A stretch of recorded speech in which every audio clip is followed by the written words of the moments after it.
السلام علیکم ورحمۃ اللہ وبرکاتہ۔ امید ہے کہ آپ سب خیرافیت کے ساتھ ہوں گے۔ آپ میں سے ایک بھائی نے سوال کیا تھا کہ واجبات نماز کیا ہے اور ان کے چھوٹ جانے کا کیا حکم ہے۔ آئیں اس سوال کے جواب کو آج کے اس ویڈیو میں دیکھتے ہیں۔ بسم اللہ الرحمن الرحیم۔ السلام علیکم ورحمۃ اللہ وبرکاتہ۔ آج کے اس سوال کا جواب یوں ہے کہ نماز کے واجبات دو قسم کے ہیں، ایک رکن اور دوسرا غیر رکن۔ رکن مثلا نیت ہے، تکبیرۃ الاحرام ہے، قیام ہے، رکوع ہے اور دو سجدے ہیں۔ اور رکن کا حکم یہ ہے کہ چاہے وہ عمدن چھوٹ جائیں یا زیادہ ہوں، یا سہون چھوٹ جائے یا زیادہ ہوں، تو نماز باطل ہو جاتی ہے۔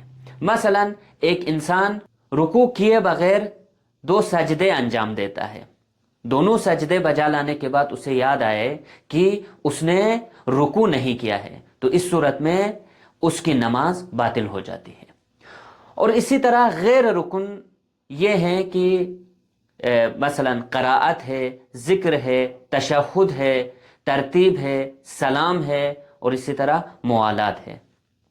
اور غیر رکن کا حکم یہ ہے کہ اگر عمدن چھوٹ جائے تو نماز باطل ہے، لیکن اگر سہون چھوٹ جائے یا زیادہ ہو تو اس وقت نماز باطل نہیں ہوتی۔